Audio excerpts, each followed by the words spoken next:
Good morning po sa ating lahat mga katambay. For today's video, another upload and another update na naman tayo sa ating pinagagawang bahay.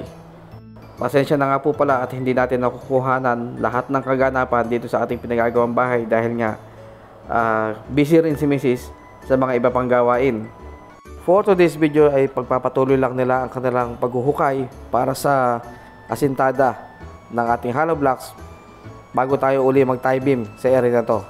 Ito yung area na kung saan ito yung dati naming kwarto. Bali, hinuhukay na rin itong side na to at mag-aasinta sila ng hollow blocks dyan.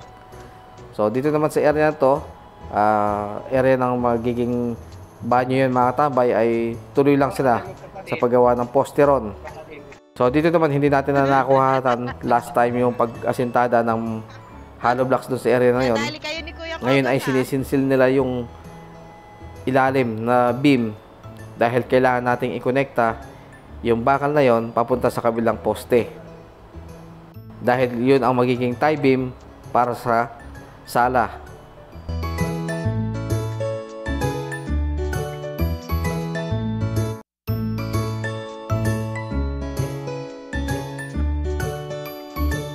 Dito sa part na to mga katambay, ang area na to medyo mahirap hukayin dahil nga gawa ng dati itong meron siyang flooring at tinambakan lang namin uli ito dahil binabaha.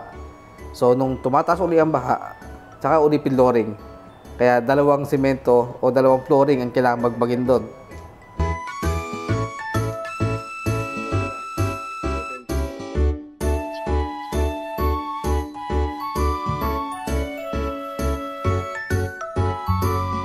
Meron na rin nga pala tayong cut-off grinder na gagamitin dito sa pamutol ng bakal. Nahiram natin sa ating kapitbahay. Kaya mas medyo mapapadali ang pagputol ng bakal kaysa sa maliit na grinder. Sa pagbebend naman po ng mga bakal, wala po tayong talagang bending machine. Talagang mano-mano lang ang ating mga trabahador o manggagawa na nagbabaluktot ng mga bakal.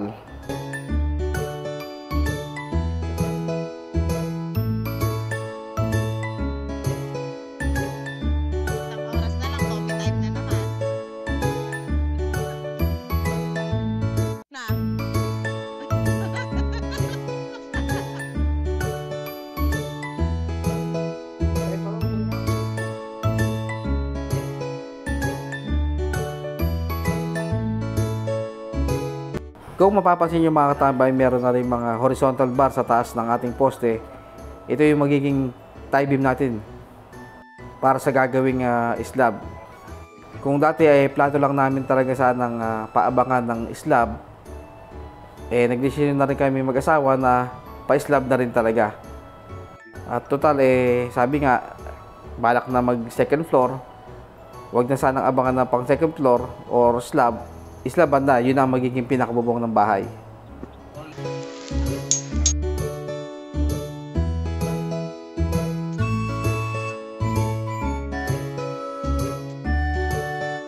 So ito mga katambay, hindi natin nakuha na ng pag-aasintada na lang ng hollow blocks dito sa area na to, kung saan ito yung magiging laundry area natin. Itong area na to, ito yung dati naming kwarto. So napag-desisyon na namin na yung Poso Negro na area o septic tank ay gagawin naming laundry area at itong natitira naman ay gagawin naming sala. So kung mapapansin nyo rin mga katambay, meron na rin ditong mga konting mga buhangin kung saan ay nagsimula na rin sila magtambak at kaya dahil ganyan ang kulay ng buhangin ay binabasa na rin para sumiksik sila hanggang ilalim.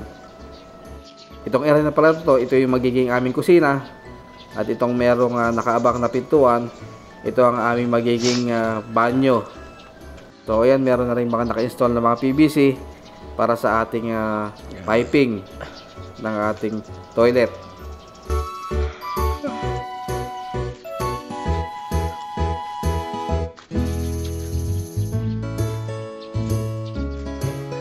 So dito nga mga katambay, kung mapapansin nyo, tuloy-tuloy na sila nagtatambak ng ating buhangin para sa ating bahay.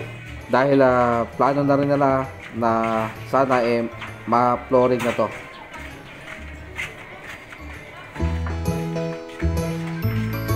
Bali, ang buhangin nga pala mga katambay, nanggagaling pa doon sa labasan. Kung makikita nyo ang aming area ng daanan ay masyadong makitid, kaya yung delivery ng truck ay hindi namin pwedeng papasukin. So bali, kung nakikita nyo yung area na yan mga katambay, meron pang daan doon sa may labasan, Ano yan, Ben? kung saan hindi pa rin kasya ang dump truck doon. Sige, So ang ginawa namin, lagay mo doon nga pa sa kami rep, sa may Ben. mismong labasan, nagpapadump ng buhangin, at nakiusap kami sa may harap ng bahay na kung pwedeng pakilagak muna ang aming materials na buhangin doon, at pumayag naman. So mula doon ay sinasako na nila, at pagkayari ay kakarga nila sa kanilang tricycle para dalhin dito sa bahay.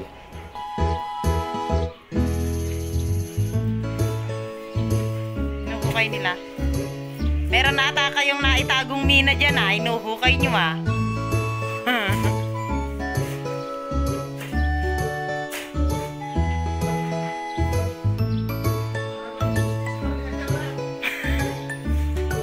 Ilan ipin?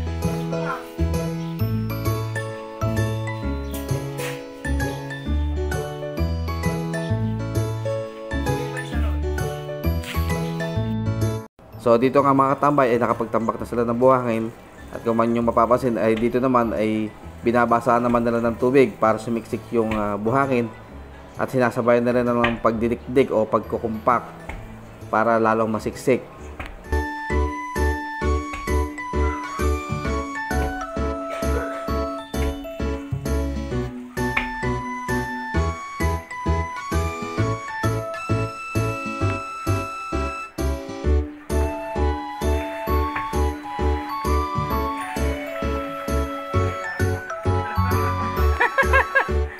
Kita ko yun.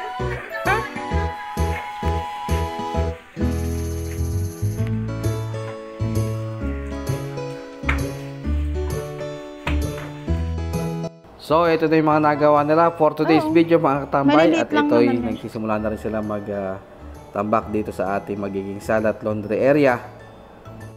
So dito nga sa taas na ito mga katambay ay kung mapapansin nyo, meron na rin siyang tali dito sa may baba. Yan yung magiging level niya, at binabalak na nga sa susunod na araw ay mabuhos dito para konkreto ng ating flooring.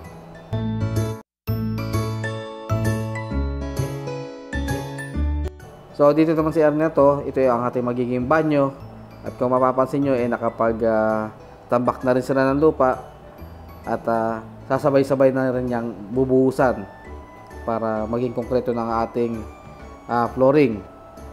So hanggang dyan muna ang ating update mga katambay para sa ating pinapagawang bahay. Kung meron kayong mga katanungan, feel free to comment sa baba at sasagutin natin yan base sa ating experience sa pagpapagawa ng bahay. So hanggang dito na lang ating video mga katambay. See you on our next vlog. Kalas!